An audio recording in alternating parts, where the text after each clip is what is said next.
মুহাম্মাদুর রাসূলুল্লাহ সাল্লাল্লাহু আলাইহি ওয়াসাল্লাম উনি দুনিয়াতে আগমন করবার পর থেকে নিয়ে আল্লাহ এই হাবিবের প্রতি পরিপূর্ণ তদারকি রাখছেন একজন ফেরেশতার মাধ্যমে। তার নাম কি?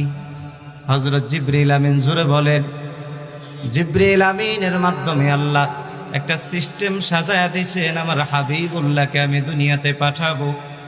মায়ের গর্ভ থাকাকালীন সময় থেকে নিয়ে জিবরিল তুমি যাও, আমার হাবিবের পরিপূর্ণ দায়িত্ব, পরিপূর্ণ দেখভাল, নিরাপত্তার বিষয় তুমি নিজে বডিগার্ড হইয়া আমার হাবিবের সব খোঁজ খবর রাখবা। এই মুহাম্মাদুর রাসূলুল্লাহ সাল্লাল্লাহু আলাইহি ওয়াসাল্লাম নবুয়ত প্রাপ্তির পর যখন দ্বীনের দাওয়াত দিতে মানুষের কাছে প্রস্তুত হয়ে যান, যেই মানুষগুলোর কাছে আমার আপনার নবী এত বেশি পছন্দের ছিলেন, এত বেশি মহব্বতের ছিলেন, আদরের ছিলেন, যেই মানুষগুলো এক কথাই বলে দিত, মক্কায় যদি কোনো সত্যবাদী মানুষ তোমরা খুঁজতে চাও তাহলে সর্বপ্রথম তোমরা মুহাম্মদের দিকে তাকাও। সুবহান। মক্কায় যদি কোনো আমানতদার মানুষ খুঁজতে চাও তাহলে তোমরা আব্দুল্লাহর সন্তান মুহাম্মদকে দেখো। মক্কায় যদি কোনো ভালো সৎ চরিত্রবান সন্তান তোমরা দেখতে চাও তাহলে তোমরা সর্বপ্রথম আব্দুল্লাহর সন্তান মুহাম্মদের দিকে তোমরা মুতাওয়াজ্জো হও। এই নবী সবার কাছেই প্রিয় ছিল, সবার কাছেই বড় সম্মানের নবী আমার। সব মানুষেরা মুহাম্মাদুর রাসূলুল্লাহকে বড্ড মহব্বত করে, ভালোবাসে, তার উপর বিশ্বাস রাখে। মুহাম্মদ সত্যবাদী, আমানতদার। মুহাম্মদ এতদিন যাবৎ বেশ ভালো মানুষ ছিল, কিন্তু নবুয়ত পাওয়ার পর আমার আপনার নবী মুহাম্মাদুর রাসূলুল্লাহর উপর আল্লাহ যখন দায়িত্ব দিয়ে দিয়েছেন, মুহাম্মদ এখন আর থেমে থাকার সময় নয়। এখন তুমি মুহাম্মদ মানুষদের কাছে যাই আমি আল্লাহ এক আল্লাহর দাওয়াত দিয়ে দিবা। আল্লাহর নবী যখন দাওয়াতের জন্য প্রস্তুত হয়ে যান, সব মানুষগুলো যারা এতদিন বলতো মুহাম্মদের চাইতে ভালো কোনো মানুষ দুনিয়ায় নাই, মুহাম্মদের চাইতে ভালো কোনো মানুষ দুনিয়ায় নাই, তার মতো আমানতদার মানুষ নাই, তার মতো সত্যবাদী মানুষ নাই, তার মতো ভালো জাতের মানুষ দুনিয়ায় নাই। এই মানুষগুলো আল্লাহর দ্বীনের দাওয়াত যখন রাসূলের কাছে আসে তখন মুহাম্মদকে সবচাইতে খারাপ ভাষা, সবচাইতে খারাপ জায়গায় তারা দাঁড় করাইতে চাইছে। কথা বলেন ঠিক কিনা? ওয়ামা নাকামু মিনহুম ইল্লা আন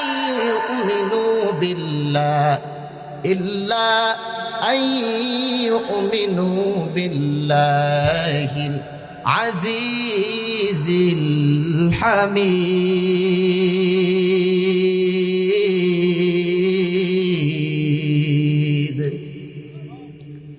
الذي له ملك السماوات والأرض والله على كل شيء شهيد।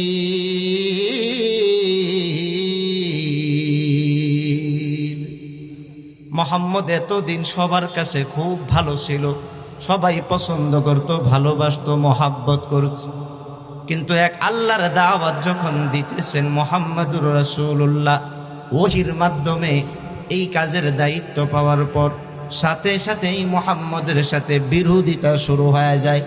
ভালো করে বুঝবেন মুসলমান, এই সত্যের পক্ষে যারা দাওয়াত দিতে যাবে তারা কিছু মানুষের কাছে সাময়িক সময়ের কারণে খারাপ হয়ে যায়। কথা বলেন ঠিক কিনা? রসুলের চাইতে দামি মানুষ দুনিয়াতে আছে? একটু জোরে বলতে হবে। রসুলের চাইতে দামি মানুষ আছে? সবচাইতে সেরা মানুষ, যার ব্যাপারে অসংখ্য হাদিস থেকে প্রমাণ পাওয়া যায়। আল্লাহর রসুলের যে দামি মানুষ হয় না, আল্লাহ বানান নাই। মানুষের আদর্শের কথা বলতে গেলে রসুলকে সবার আগে রাখতে হয়, মানুষের আমলের কথা বলতে গেলে সবার আগে রাখতে হয়, আখলাকের কথা বলতে গেলে সবার আগে রসুলকে রাখতে হয়। যদি বলি আমানতের সাথে সবচাইতে কাজ আঞ্জাম দেনেওয়ালা মানুষকে, সেই মানুষটা হলো সবচেয়ে বেশি যার নাম আসবে তিনি হলেন মুহাম্মাদুর রাসূলুল্লাহ সাল্লাল্লাহু আলাইহি ওয়াসাল্লাম। তিনি আল্লাহর এই দিনের দাওয়াত দিতে যায়। আল্লাহ আল্লাহ। বর্তমান সময়ে আমাদের মধ্যে একটা সংকীর্ণ ভাব আছে যে হুজুর দাওয়াত দিতে গেলে, মানুষকে দিনের কথা বলতে গেলে এক জাতের মানুষ আছে, তারা তাদেরকে দূরে রাখবার জন্য শয়তানের ওয়াসওয়াসায় পড়িয়া, আমি বলবো না ইচ্ছাকৃত, শয়তানের ওয়াসওয়াসায় পড়িয়া তারা মুহাম্মদের দল এই আলেমদেরকে তিরস্কার করে। এমন মানুষ সমাজে আছে না ভাই? দেখবেন অনেক জায়গায় এমন সন্তান আছে, যদি বলে ভাই তুমি নামাজ পড়ো না, আসো নামাজটা পড়ে যাও। অনেক বড় লোক মানুষ, নামাজের ক্ষেত্রে তার কোনো আগ্রহ নেই, অথচ তার বাবা মসজিদের মূল দায়িত্বের। তো নামাজ পড়ো না কেন, আসো আজকে নামাজটা পড়ো। যদি ইমাম সাহেবও ডাক দেয়, বলে হুজুর আমার কাপড় খারাপ, কথা কি বলে? আচ্ছা ঠিক আছে, তোমার যদি কাপড় খারাপ হয়, আসো এখানে তুমি তোমার কাপড় চেঞ্জ করে অন্য কাপড় পরে তুমি নামাজ পড়বা। এই অফার যখন করা হয়, হুজুর এখন শরীরটা বেশি ভালো লাগতেছে না। 3 নম্বর পয়েন্টে যখন আবার বলে যে আচ্ছা ঠিক আছে, তোমার কোন দিকে সমস্যা, অসুস্থতা, আসো তোমার ফু দিয়ে দিয়ে আল্লাহ সুস্থ বানায় দেয়। এরপর বলে হুজুর এখন আসলে আমি নামাজ পড়বো না, মুড নাই। আল্লাহ, কি নাই ভাই? এখন সে নামাজ পড়বে না, তার মুড নাই।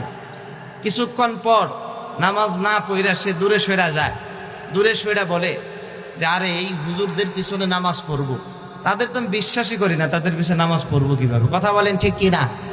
আমাদের সমাজে এমন কিছু মানুষ আছে, হুজুরদেরকে বলে তাদের পিছনে নামাজ পড়বো। এক জাতের মানুষও আছে এমন। আমি বলছি ভাই আপনি মসজিদে কেন নামাজে যান না? ভাই মসজিদে আমি যে নামাজ পড়তে যাব, ইমাম সাহেব যারা আছে এদের তোমার বিশ্বাসই হয় না। নাউজুবিল্লাহ, জোরে বলেন নাউজুবিল্লাহ। শয়তান ওয়াসওয়াসা দেয়, শয়তান ওয়াসওয়াসা দিয়ে আল্লাহর রহমত থেকে তারে দূরে সরায় রাখছে। সে ভুল ধরতেছে, হুজুরের পিছে কেন নামাজ পড়বো? কত হাজি সাহেব তার পিছনে নামাজ পড়ে, কত তাবলীগের সাথী তার পিছনে নামাজ পড়ে, কত বড় বড় হক্কানি আলেম তার পিছনে নামাজ পড়ে। আল্লাহ, কত বুঝমান সৎ মানুষগুলা, সমাজের দামি মানুষগুলা তার পিছনে নামাজ পড়ে। কিছু মানুষ এমন আছে, তারা হুজুরদের পিছনে নামাজও পড়তেছে না, হুজুরদের কাজেও অ্যাড হইতেছে না, আবার শেষ পর্যায়ে বলতেছে যে না হুজুরদের বিশ্বাসই হয় না। এমন যারা আছে, এই মানুষগুলো কারা আপনারা জানেন? হ্যাঁ, এই মানুষগুলো হলো ওই মানুষ, ওমা নাকামু মিনহুম ইল্লা আইয়ুমিনু বিল্লাহিল আজিজিল হামিদ। মুহাম্মদ বড় ভালো ছিল, মুহাম্মদ সবার কাছে বড় প্রিয় পাত্র। এই মুহাম্মদ যখন এক আল্লাহর দ্বীনের দাওয়াত দেন, আবু জাহেল এতদিন বলতো মুহাম্মদের মতো সন্তান হয় না, উতবা সাইবা এতদিন বলতো মুহাম্মদ এত দামি সন্তান, মুহাম্মদের মতো এত দামি মানুষ দুনিয়ায় নাই। কিন্তু যখন আমার আপনার নবী মুহাম্মদুর রাসূলুল্লাহ দ্বীনের দাওয়াত দেওয়ার জন্য প্রস্তুত হয়ে গেছেন আল্লাহর আদেশে, এই অবস্থায় মুহাম্মদের সাথে তারা বিরোধিতা শুরু করে দিছে। এখন বলে মুহাম্মদ ভালা না, মুহাম্মদ তেমন ভালো মানুষ না, কেমন খারাপ মুহাম্মদ। সাথে সাথে আবু জাহাল একটা আওয়াজ বের করে দিল, মুহাম্মদ পাগল। বলেন নাউজুবিল্লাহ। আমার আপনার নবী কি পাগল? এই জুড়ে বলেন না পাগল কি? কিছু মানুষ এখনো সমাজে পাইবে, এই মানুষগুলো আলেম উলামাদেরকে মহাব্বত করে না, আলেম উলামার পিছনে দাঁড়ায় নামাজ পড়বে এটা অসম্মান মনে করে, বেবরকত মনে করে। কিছু মানুষ সমাজে আপনারা পাইবেন, সামনে কিছুই বলে না, কিন্তু পিছন দিক দিয়ে তারা আওয়াজ তুলে, যার পিছনে নামাজ পড়বো তাকে আমি বিশ্বাসই করি না।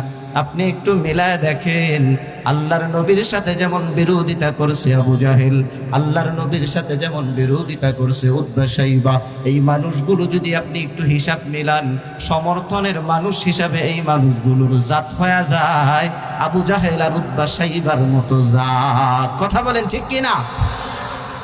এক পর্যায়ে বিরোধিতা করতে করতে আবু লাহাব নবী পাকের প্রিয় চাচা ছিলেন, মুহাম্মদের ব্যাপারে আবু লাহাব বলল তাব্বান লাকা ইয়া মুহাম্মদ, ও মুহাম্মদ তোমাকে আমি দেখতে পারি না, পছন্দ হয় না। অথচ এই আবু লাহাবই এক সময় বলে দিছে যে আমার এই ভাতিজা মুহাম্মদ দুনিয়াতে যখন আসছে, কারণ আমি তো জানি মুহাম্মদ বড় ইতিম, দুনিয়াতে আসার পূর্বে নিজের বাপ হারায় ইতিম হয়ে গেছে, দুনিয়াতে আসার পর কিছু সময় নিজের মাকে তিনি পাইছেন, কিন্তু এরপরেও কাছে থাকার সুযোগ পান নাই। কিছু সময় পর আমার আপনার নবী মুহাম্মদুর রাসূলুল্লাহ সাল্লাল্লাহু আলাইহি ওয়াসাল্লাম নিজের মাকে হারায় ফেলছেন। একটা পর্যায়ে আমার আপনার নবী মুহাম্মদুর রাসূলুল্লাহ সাল্লাল্লাহু আলাইহি ওয়াসাল্লাম শুধুমাত্র ওনার দাদা আব্দুল মুত্তালিবকে পাইছেন। বয়স হয়ে গেছে 8 বছর বয়স। মোহাম্মদ একটা ছায়া খুঁজে কার কাছে যায় আশ্রয় নিবে, কার ছায়ায় যায় বসবে।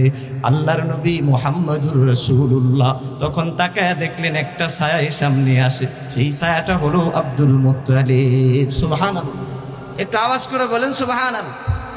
এই আব্দুল মুত্তালিব, আল্লাহর নবীর বয়স যখন 8 হয়, আব্দুল মুত্তালিব দুনিয়ার থেকে বিদায় হয়ে যায়। আল্লাহর নবী এখন শিশু বাচ্চার মতো ডানে হাঁটে বামে হাঁটে। মুহাম্মদের ভিতরে হলো চিন্তা। জন্মের আগে বাপ হারাইছে, খুব কঠিন বিষয়। আব্দুল মুত্তালিবেরও একটা চিন্তা ছিল যে সব মানুষ জন্মের পর তার বাবাকে পায়, সর্বপ্রথম বাবা সন্তানের গালে চুমু দেয়, কপালে চুমু দেয়। কথা বলেন ঠিক কি না? এমন আদর তো মুহাম্মদ পায় নাই। এই চিন্তা ছিল আব্দুল মুত্তালিবের মধ্যে। আব্দুল মুত্তালিব সবসময় বলতো, আমার এই নাতি বড় ইতিম,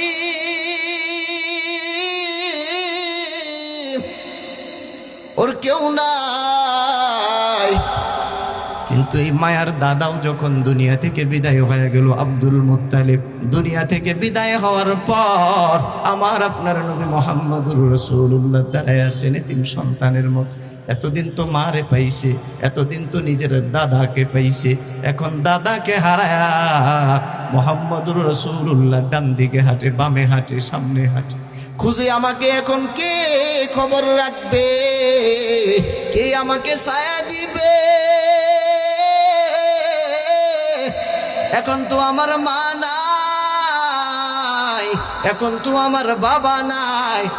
আমার একজন কাছের ছিল, ছায়া দিতে পারতো, আমার দাদা আব্দুল মুত্তালিব, সেও তো এখন দুনিয়া থেকে বিদায় হয়ে গেছে। মানুষগুলো কাছ থেকে অবস্থা দেখতেছেন।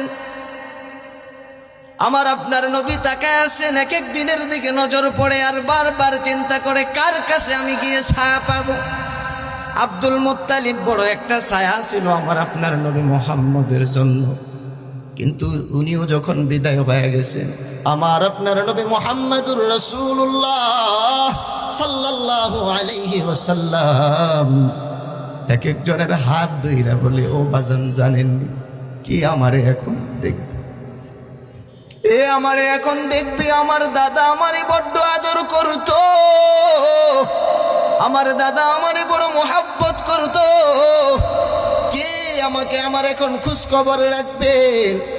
কার কাছে আমি যাব, কার ছায়ায় থাকবো? দৌড় দিয়ে কাছ থেকে আবু তালেব আইসা বলে, মুহাম্মদ, ও ভাতিজা তুমি চিন্তা করবা না, দাদা নাই তো কি হইছে, আমি আবু তালেব, তোমাকে যতদিন বেঁচে থাকি আমার ছায়াই রাইকা তুমি মুহাম্মদকে আমি বড় বানাবো। সুবহানাল্লাহ বলবেন জোরে, আর একটু জোরে আওয়াজ করে। মনে বড় আশা ছিল যাব মদিনা। একটু মহব্বত নিয়ে যদি শোনা যায়, হয়তো ইমানের জোরে এই কথাগুলোর কারণে আল্লাহ মাফ করতে পারেন। এই ক্ষমতা আল্লাহর আছে না নাই? একটু জোরে আওয়াজ তুলতে হবে, আছে না নাই? যদি থাকে মহব্বত নিয়ে শুনবো। মনে বড় আশা ছিল যাব মদিনা, সালাম আমি করব গিয়ে, সালাম আমি করব গিয়ে নবীর রওজা,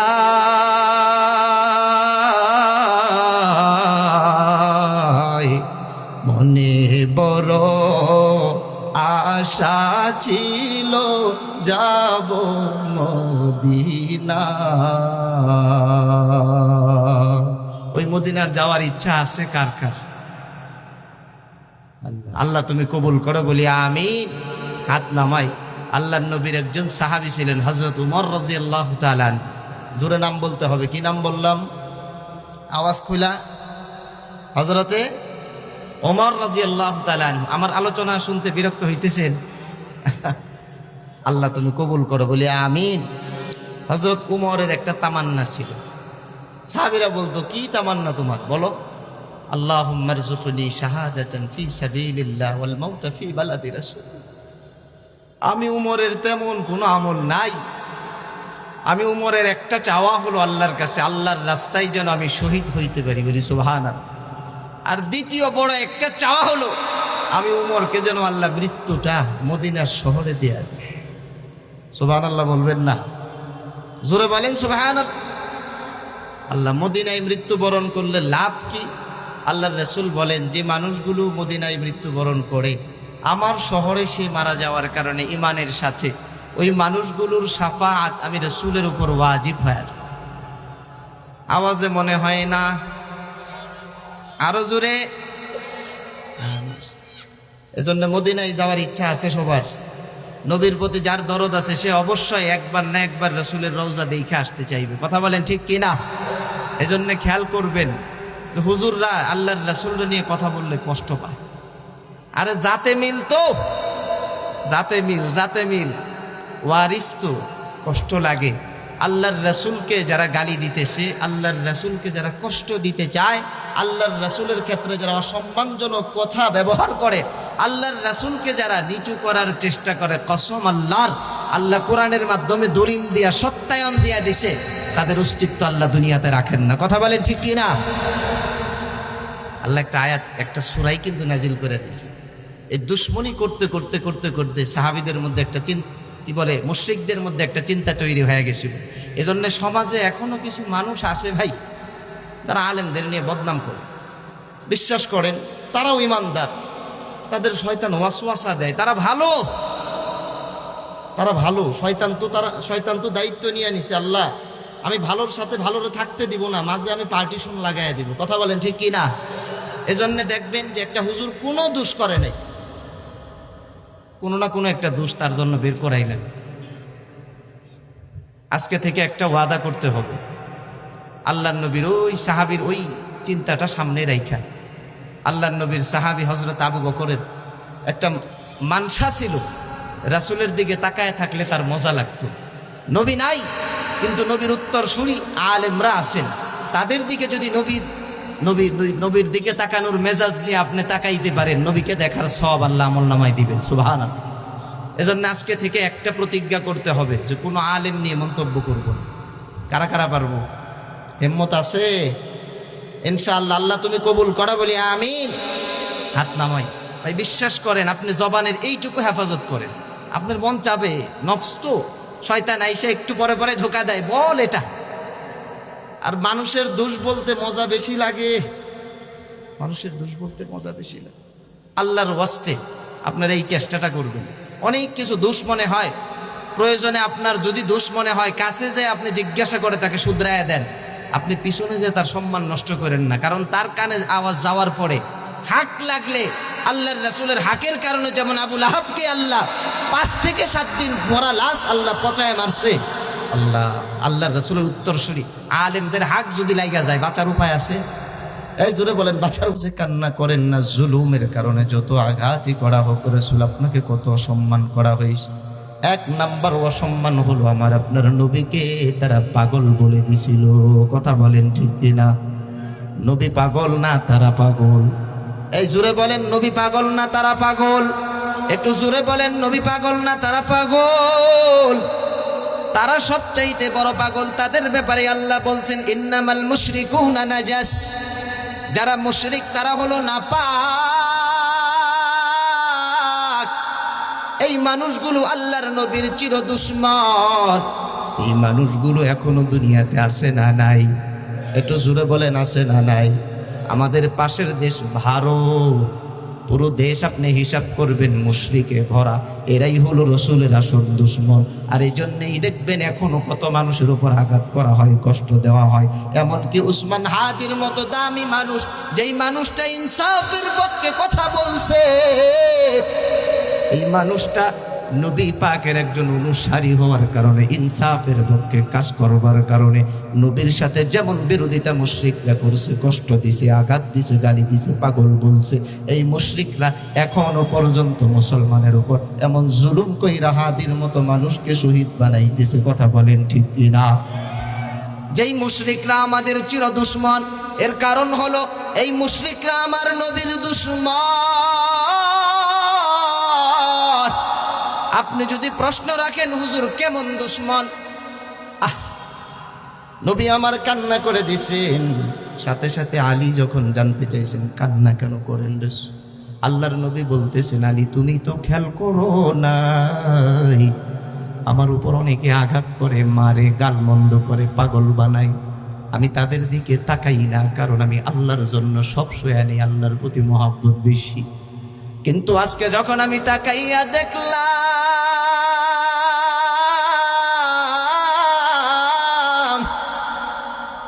যে মানুষটা আমার গায়ের মধ্যে পাথর নিক্ষেপ করলো, এটা অন্য কেউ নয়, আমার আপন চাচা আবু লাহাব। আমার চাচা তো জানে আমি কত ইয়েতিম,